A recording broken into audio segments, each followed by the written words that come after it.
Баршаңызға сәлем.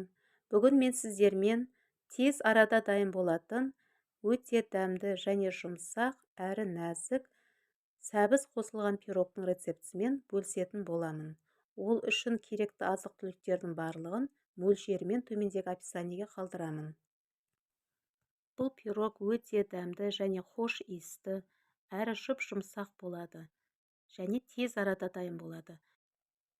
Өздеріңізде дайындап көріңіздер. Ол үшін ең алдымен ыдысымызға 2 жұмыртқаны жарып аламыз. Үстіне жарты шай қасық тұзымызды қосып, миксердің көмегімен жақсылап көпіршітіп араластырамыз. Үстіне шекерімізді қосып, осы масса 2 есе болғанға дейін жақсылап көпіршітіп араластырамыз. Одан кейін миксердің бізге көмегі жоқ.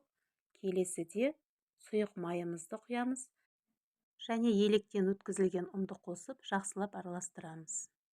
Ең соңында майда көзді үкіштен өткізілген сәбізімізді салып, барлығын әдемілеп араластырып аламыз.